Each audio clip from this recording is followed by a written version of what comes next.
तो आइए आज हम बात करते हैं एबीएस के एक महत्वपूर्ण जानवर के बारे में। और ये जानवर परीक्षा में स्कोरिंग दिलाने के लिए बहुत ही अधिक भूमिका अदा करते हैं। तो जैसा कि आप देख पा रहे हैं, ये इमेज में बाघ का ये इमेज है, और हिंदी में इसे हम बाघ कहते हैं और अंग्रेजी में इसे हम टाइगर कहते हैं। बाघ अंधेरे में हमसे 6 गुना बेहतर देख सकता है। ये पीछे क्लास में भी हम चर्चा किए थे कि बाघ अंधेरे में मनुष्य के प्रति कितना अधिक देख पाता है, तो 6 गुना अधिक देख पाता है। बाघ जो है वह मनुष्य के प्रति यानी कि हमसे अर्थात मनुष्य के प्रति 6 गुना बेहतर देखता है। ठीक है, यानी कि इसका मतलब ये हुआ कि मनुष्य अंधेरे में यदि 1 किलोमीटर देखता है तो बाघ ठीक 1 में 6 से मल्टीप्लाई कर देंगे, मतलब 6 गुना जितना गुना कहे ना उससे उसको गुना कर दो।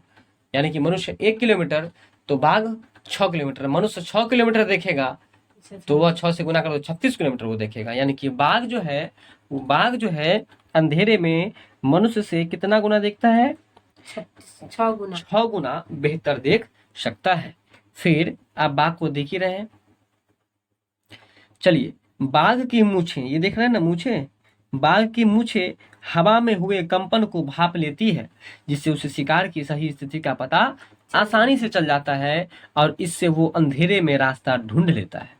कहने का मतलब बाघ की मूछें जो है ना, वो बड़े बड़े जो मूछ होते हैं ना, वो मूछ उसको कंपास का काम करता है। जिस तरह से कंपास में आप देखते होंगे कि चुंबकीय सुई जो घूमती है उत्तर और दक्षिण की तरफ घूमी हुई रहती है कंपास में, उसी तरह से ये कंपास का काम करता है उनका मूछ। देखिए, तो बाघ की मूछ हवा में हुए कंपन, मतलब कि बाघ की मूछ हवा के रुख के हिसाब से जिधर घुमा वो समझ जाता है कि शिकार इधर ही छुपा हुआ है।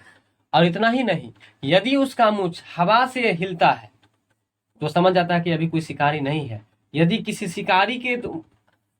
शिकारी के द्वारा हवा आने से उसका मुंह हिलता है तो वो समझ जाता है कि इधर शिकारी है। उस हवा को ही पकड़ लेता है कि यह किस तरह का हवा है। तो देखो, लिखा है कि बाघ की मूछें हवा में हुए कंपन को भाप लेती है, जिससे उसे शिकार की सही स्थिति का पता चल जाता है।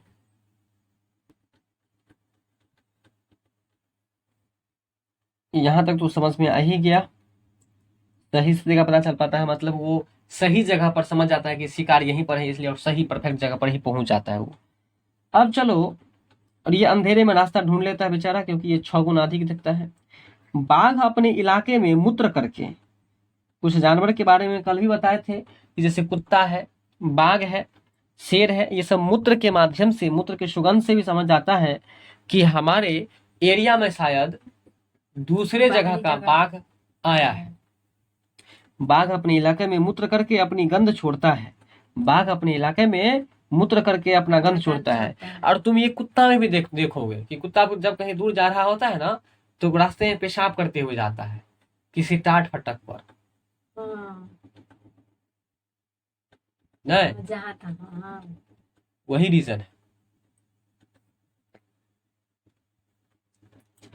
तो बाघ अपने इलाके में मूत्र करके अपनी गंध छोड़ता है, मतलब मूत्र करके क्या छोड़ता है कि बाघ और कुत्ता में सूंघने की क्षमता अधिक और शेर में भी। तो मूत्र करके अपना गंध छोड़ता है और दूसरा बाघ जो होता है इस गंध को तुरंत पहचान लेता है। बात समझ में आ रहा है?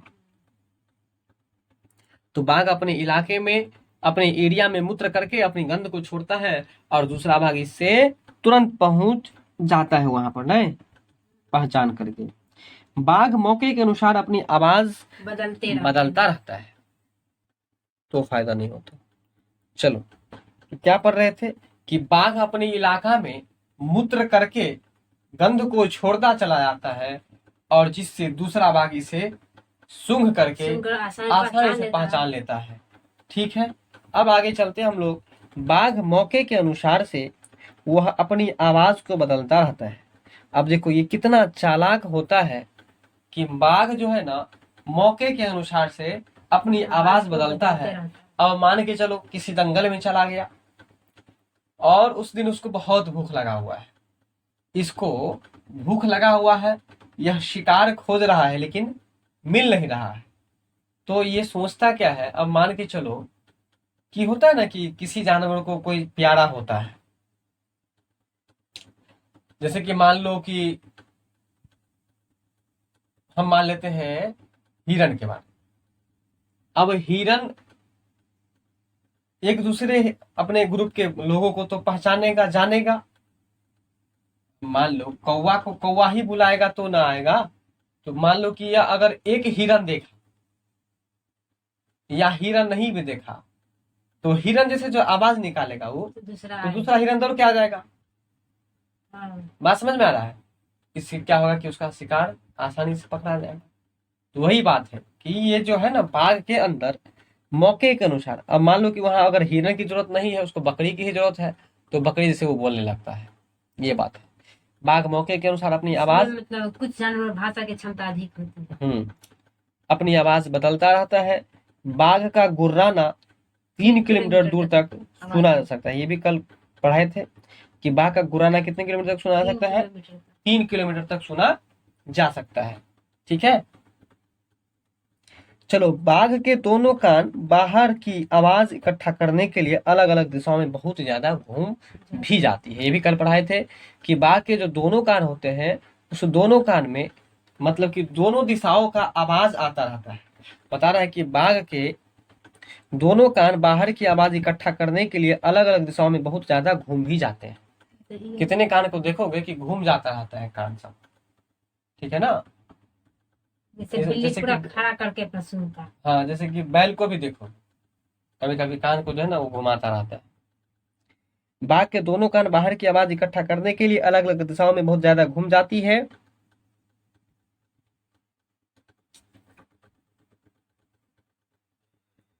और आगे है कि बाघ हवा से पत्तों के हिलने, देखो ध्यान दो, यही बात हम बोल दिए हैं।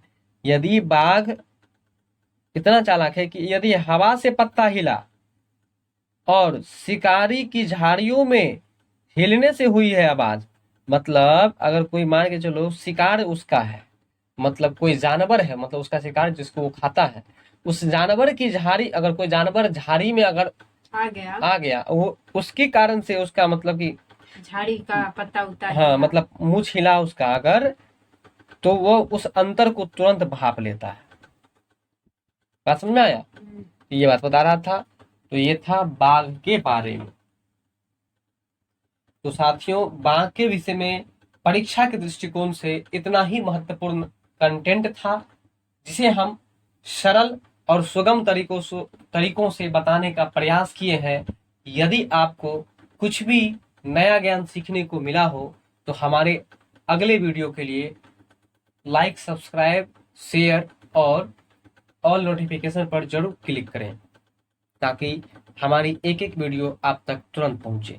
धन्यवाद।